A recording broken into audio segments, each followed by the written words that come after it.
Welcome back to Beats of the Heart, Lyrics of the Soul. We're getting into the full analysis of the story of One Sky. I hope you are ready. Dimash Qudaibergen's The Story of One Sky.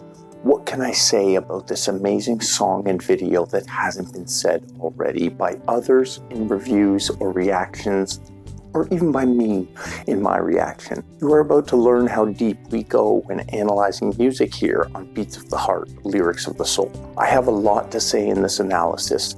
We are going to go deep into the song and the video, bringing these masterpieces of artwork together to be displayed in a picture for your mind to see. We start with the Requiem. But what is a Requiem? A requiem or a requiem mass is also known as Mass for the Dead or Mass of the Dead, is a mass offered for the repose of the soul or souls of one or more deceased persons. A requiem or a requiem mass is also known as a Mass for the Dead or a Mass of the Dead, is a mass offered for the repose of the soul or souls of one or more deceased persons. We enter the Requiem seeing young Dimash being pulled up onto the sand, unconscious and in need of help, breathless, with his life and soul eloping out of his body. The boy Piper, his best friend, that pulled him out of the water, starts to give him CPR. Their other friend, a young girl, sits by idle and scared, and hoping to see the light come back to young Dimash's eyes. Here, we get the first glance into the minds of these characters. We see Piper fighting furiously to save his best friend, being the hero of the story at this point and receiving no recognition from the young girl, who has not stopped staring at the unconscious boy, hoping and wanting to see life come back to him. At this point, Piper stops to glance at the young girl and noticed she is encapsulated with the unconscious young boy. At this point, Piper gives her a look of disgust that implies he could just let the boy die. I see a symbol in this of Piper being the hero, the strong one, the savior, and receiving no praise or recognition. Now, the symbolism I am going to speak about now will come more into play later within the story, but the elements are littered throughout the entire story, and our first clue is the boy's name, Piper. After my explanation, if you are not already in the know on this, you may see more within this story that you didn't think was there. Giving the boy the name Piper is a reference to the Pied Piper of Hamelin, and I would also like to note that Piper is the only character within our story that has a name. But what is the Pied Piper of Hamelin? The Pied Piper of Hamelin, also known as the Pan Piper or the Rat Catcher of Hamelin, is the title character of a legend from the town of Hamelin in Lower Saxony, Germany. The Pied Piper legend originated in Hamelin, Germany during the Middle Ages, as the story goes. The Pied Piper legend originated in Hamelin, Germany during the Middle Ages, as the story goes. The town was struggling with a rat infestation problem and was desperate for relief. A mysterious man in pied clothing approached the mayor and promised he could rid the city of its problem in return for payment of 1,000 guilders.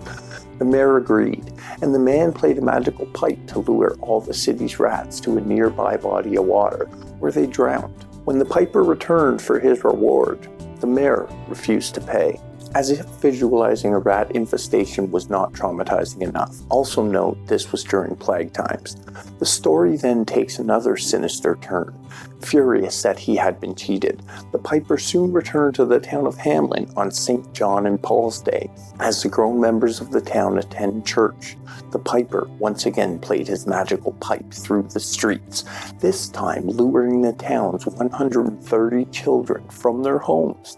Depending on the version of the story, he either led them to a lake or into a cave, but none were ever seen again. Most versions agree there were a few children left behind. One was crippled and he could not keep up. One was deaf so he could not hear the music. And one was blind and he could not see where the other children were going. When the church let out, the survivors told the townspeople what had happened, and the rest is history. This version of the story spread as folklore and has appeared in the writings of Johann Wolfgang von Goethe, the Brothers Grimm, and Robert Browning, among others. The phrase Pied Piper has become a metaphor for a person who attracts a following through charisma or false promises. There are many contradictory theories about the Pied Piper. Some suggest he was a symbol of hope to the people of Hamlin, which had been attacked by the plague, and he drove the rats away from Hamlin, saving the people from the epidemic. The earliest known record of the story originates from the town of Hamlin itself, depicted in a stained glass window created for the Church of Hamlin, which dates to around 1300. Although the church was destroyed in 1660, several written accounts of the tale have survived. I would also like to point out that the Pied Piper of Hamlin story originated in Germany. Not sure if this has any significance to or symbolism to express how terrible the man Piper in the story has become, almost creating a parallel to Hitler. But that's just a thought though. Now, after that explanation, I am sure anyone can see what I'm talking about here. The Pied Piper was a hero, ridding the town of plague-infected rats and saving many lives in the process. The analogy we are seeing play out thematically and cinematically is an exact parallel. The hero, saving a life, providing somewhat of a service to humanity, his friends and family. He looks up to see his love interest, not paying attention, or seeing him as the hero and only caring about the weak boy who could be dead. Now, leading the children away instead of the rats can be seen directly through him later in life, causing wars and rallying people's children to join the fight. Thinking of this line of thought also makes me wonder if Piper had persuaded young Dimash into the water, causing him to drown, knowing he would have to save him, only to impress the young girl. But again, that's just a thought. The Pied Piper reference will probably come up many times throughout this analysis, as Piper himself is an important part of the story. I never would have come across this Pied Piper reference on my own, but it led me down a trail of research which brought more understanding, and I am happy to bring this information to all of you, because many people had the premise of the story wrong, and others had subtle details changed, like mice instead of rats. But I would like to thank all the people who brought this to my attention. You can all see how much work I have put into this analysis for all the deers out there. Please help support the channel by subscribing and sharing this video with every deer you know. Going back to the video now, we see the young girl holding young Dimash's hand, and the hand of young Dimash closes over the young girl's as he comes back to life, coughing up water all over his face. The young girl is ecstatic and relieved as the ending shot of the intro focuses on young Dimash's face, symbolizing the themes about to be shown to us. On the brink of death, he comes back to life to save the world from his own savior, Piper. We see all the kids frolicking down the beach. Piper is happy to have his friend back. Piper and the young girl go off on their own while young Dimash has nothing on his mind but showing his friends how much he loves and cares for them, for giving him another chance at life, as he pulls a small suitcase from the boat and opens it. We see a small little fight of sorts between Piper and the young girl, and I think we can guess at this point Piper tells her how he feels about her, and she rejects him. Piper starts to show his anger on his face, probably about the utter disregard for Piper as a boyfriend, as a hero, as a savior. The young girl goes and joins young Dimash at the boat while Piper is off on his own, staring out into the ocean, seething in his anger at his friends, feeling hopeless, rejected, and unwanted. We see young Dimash pull a trinket from the suitcase, and he makes a necklace out of it, slides one on his own neck, and rushes excitedly to give Piper his. Piper looks at the necklace like it is a worthless piece of garbage, tossing it around in his hand, symbolizing a metaphor which I am about to explain. When I first watched this video and my reaction, I thought I recognized the symbol on the necklace, and I did. But what I thought it was originally is nowhere near what it actually means, or is, or symbolizes. Now, the line of thought and connections would not have come to me on my own. I owe all of this being led down this line of research on the necklace symbol to a subscriber named RR. Commented on my video, and he was the only person who had mentioned this. And I believe this is a big symbol within the story, and you will understand after my explanation. First, I will read RR's comment and then share my thoughts on this and in reference to the story. Your reaction was genuine, sincere, thoughtful, and respectful. I liked and subscribed. The symbol found in the boat is a gnomon, a projecting piece of a sundial that shows the time by position of its shadow. Perforated gnomons project a pinhole image of the sun. Developed in China, 1046 BC, it is a common maritime tool. The gnomon is reworked into a symbol of war. To me, it resembles the number 4, which might symbolize the Nazi swastika. Just my thought. A hand closing is used several times during this brilliant short film. The drowning boy indicates a return to life with the closing of his open hand. The older boy closes his hand over the gnomon. The general holds the gnomon in his closed hand. Dimash underwater closes his hand after his last scream. I am not sure the significance of this, but I believe there is significance. Thank you for allowing me to air my thoughts and opinions. I will follow Dimash anywhere, and I choose life. So like RR said in the comment, the symbol on the necklace is the gnomon, and it is part of the sundial that casts a shadow on the sundial to tell us what time it is. And knowing that is casting more light on this metaphor than a sun would cast on a sundial. This here is my own original artwork I created years ago, which displays what I'm about to talk about nicely. We can't deny the elements and concepts Dimash has put into this story, filled with dichotomy, good and evil, light and dark, sun and moon, night and day, love and hate, body and mind, heart, soul, life and death. But now we have another element to add to this that was not seen on the surface. And I think this was purposefully left to a metaphor in the symbol of the gnomon to keep this element unseen from the story, as this element is unseen in real life, and that element is time. And with all the distinct parallels listed above, we can consider space a part of this dichotomy equation also. Time and space, as humans, do we really know what it is?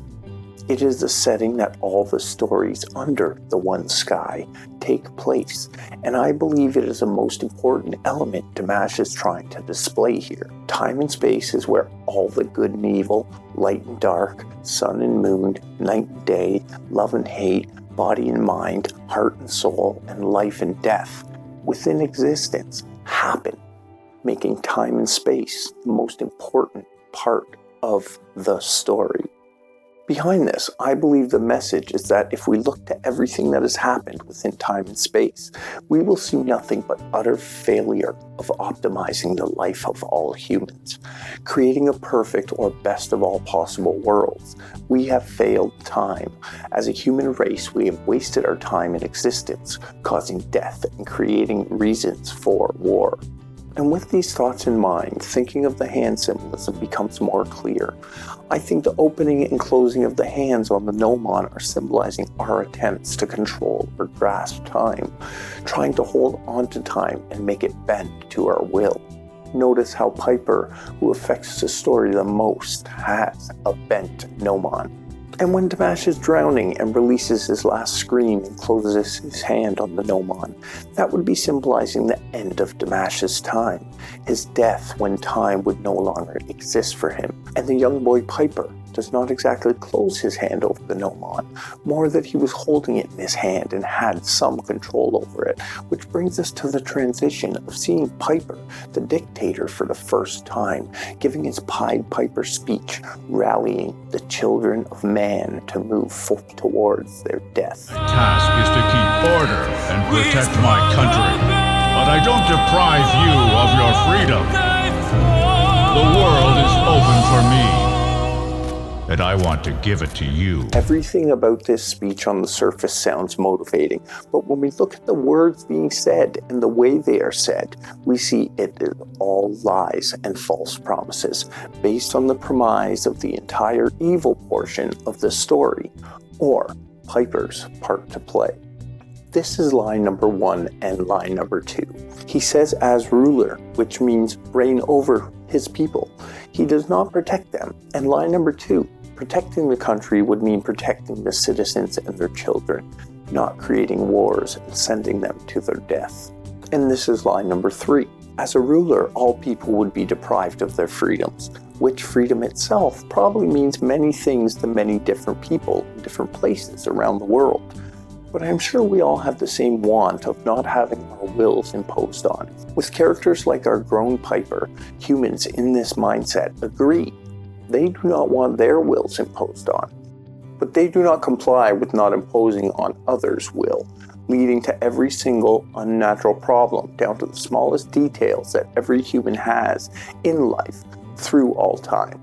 And this is line number 4. As a ruler, nothing will be given to the people of the country, especially to the soldiers that the speech is being spoken to. Nothing will be given to them but death, fighting for the will of a ruler who just wanted more to reign tyranny over. We will also take note of the symbol used by the dictator emblazoned on his uniform. It is the gnomon, the symbol of time, symbolizing the time that has passed and the different roads traveled for our 3 characters. This brings us back into the story of one sky with much time passed. Also note the Heil-like gesture the dictator and the other commanders do.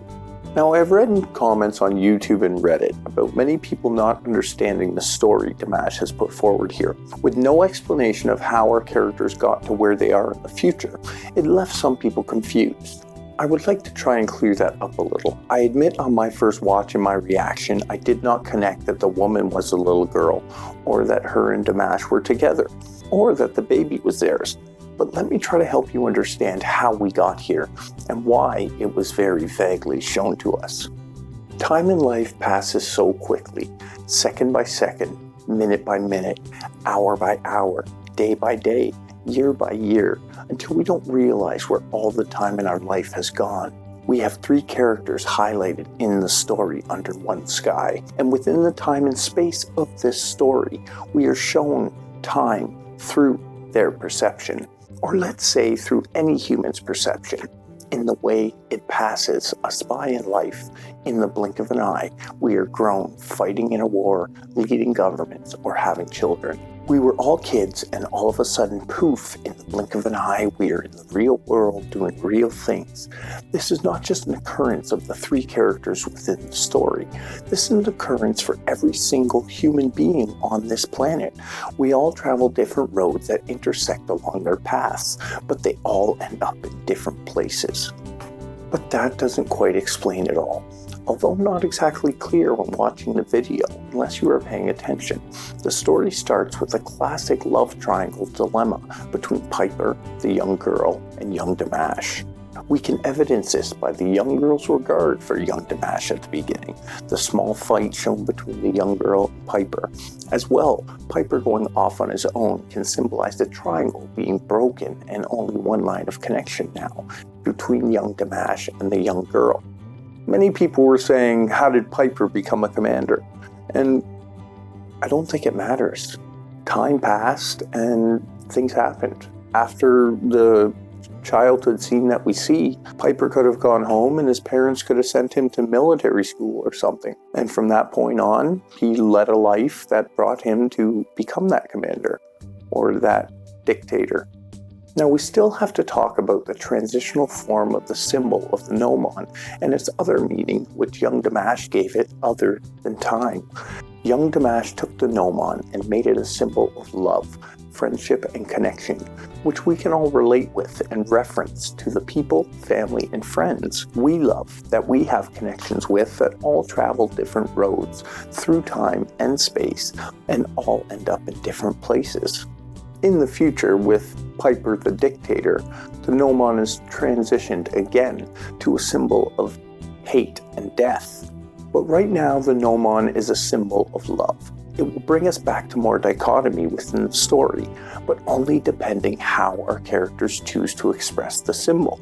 Dimash and the young girl choose to express the symbol as love, and Piper chooses to express the symbol through hate, setting up the future, giving us our good and evil protagonists in the story. And being childhood friends just adds to the element of suspense within the short movie. We do get 100% confirmation of a relationship between Dimash and the pregnant woman when we are cinematically shown after Dimash is shot and leaning up against the wall. And the scene flashes back and forth as they pull out their necklaces. Also confirmed for us is that the little girl who was first seen with the pregnant woman when Dimash is shot for the first time is the same little girl that is killed by the soldiers while her mother is giving birth, which is why Dimash was so affected by seeing this one dead body. It was his daughter. And that was also something I never picked up in my reaction. We jump to scenes of Dimash screaming out in pain over the death of his child, and the pregnant woman screaming in pain at the life being born from her. More dichotomy, and showing the equality of pain that life and death can cause. At this point in the video, we're shown the starting of the pilgrimage, even though the baby leading the pilgrimage is not born yet. We see men of all different ideologies and religions moving together, traveling down one road to end up in one place, and it seems the cause is worth dying as we watch one man fall dead. We flash back to Dimash and his dead daughter, and Dimash needs to end this war. He needs to stop all the hurt, pain, and death. He goes on fighting, making his way directly for Piper, the one man whose death will put a stop to the war. Our jack of all trades, Dimash Qudaibergen, super singer, super soldier, makes his way to Piper, no problem. Dimash kills Piper, and then Dimash is killed by a soldier right after. As Dimash falls to the ground, we transition back underwater, with the full-grown Dimash screaming, "We choose life," over and over again before he drowns and dies. I am sure the lyrics he is screaming in the original language of Russian sound more beautiful than "We choose life." I like to think the lyrics in English should be "We choose to live." I think it sounds better and suits the message, but I have no clue how to speak Russian, so that is just a thought. Now I want to point out that the underwater screams Dimash is doing are not just screams. And this was pointed out to me by Bill Tarling, who gave me tons of information within his comment, and I wanted to thank him. But the underwater screams that Dimash is doing are actually a heavy metal rock vocalist technique. He's not just screaming, he is showing us something new. We then transition back to the pilgrimage, somewhat confused. I would also like to point out when the man wearing the cross falls and dies, all the other men of other faiths say a little prayer over his body and cover him in sand, symbolizing men coming together of all ideologies and religion, coming together for one cause, which is also symbolized by them all walking down the same road. With Dimash now dead, we transition to the scene of giving birth, and with the whole giving birth scene, I don't think anyone can deny the parallels to the birth of Jesus, the Savior, coming to save the children of God. Evidenced by the humble setting of the underground basement, all the candles, all the people around praying, waiting for the baby to be born, and also when the baby is held up in the beams of light emitting from the candles, showing this baby to be a savior of sorts, here to make a change. Also note, when the baby is being held up, the mother is still wearing the Noman necklace. We now see a woman holding the baby wearing the Noman necklace, as we transition back to a full-grown Dimash wearing the Noman necklace. Leading the pilgrimage of men, remember, the Noman is a symbol of time. We were being shown the future with the pilgrimage of a savior, leading all humans towards the light, with the light being the knowledge, understanding, and incorporation of values displayed throughout the video and the story and the writing at the end. But what does this all mean? What do all the big words at the end of the video mean? Why should anyone care about this message? Are things some people may say. I will try to make my final thoughts explanation simple to relay more understanding, but I doubt I will be able to keep it simple. We all have an ego, our own individual self per se, where our thoughts and emotions clash. We can call it the brain, but the reference we are going for here is the ego, the id, or the I am, which are the words God spoke to Moses, and something we all are. We are all an I, as in individual, and individually, every human must come together to travel down the same road if we want to reach the light leading to paradise, heaven on earth, or just that perfect world for all, however you want to see it. Now, in the story of One Sky, we have 3 characters, or 3 individuals. But is that really true? The story took place with fictional elements of countries at war, a dictator hell-bent on killing and conquering. But the parallels to the real world are too real to deny, and the story of One Sky includes every individual on this planet in our real and everyday lives everywhere. So the story wasn't really about Dimash or any of our characters. The story was about you. Yes, you watching this, and me, and everyone else under our one sky. Every single one of us as individuals must come together to bring forth a worldwide culture, a worldwide understanding, a worldwide knowing that the wills and actions of any individual must never impose on the wills and actions of any other individual. Through that, individually, we can create the perfect world for humans. Just think about that statement and put it to a couple of examples. A few simple ones. If someone wills not to have something stolen or to be murdered, no other individual is able to will or take action to steal or murder them. Extrapolate that statement to every other human interaction. One individual could not lie, manipulate, or coerce another individual. Just think about it. You may ask why I have said the word individual so many times, because that is the answer. Individually, we must all do this. We must all do our part, and together we can create a paradise or heaven on earth of sorts. I just wanted to thank everyone who commented any type of notes on the song and video. All the information really helped in making this video essay analysis for all the dears out there. I did want to go into the lyrics of the song in this analysis and more of how they relate to the video and the story. But I'm sure if you have watched this far, I have given you enough information to fill in any questions you may still have. I want to hear what you guys think of this analysis. I love to do this kind of analysis on music and the videos with a maze of music, metaphors, dichotomy, and symbology. Let me know any other song or even artist that you may want me to do a deep, in-depth song review on. I put 4 days of work into just typing this 13-page script for this, and it's going to take me a few more days to get it recorded and to edit the video for you. So please, after all the work I've put into this, please like, subscribe, and share this with every single Dimash dear out there in the world. And you know I will be back as the beats of our heart and the lyrics of our soul play on forever. Thank you for watching. Bye.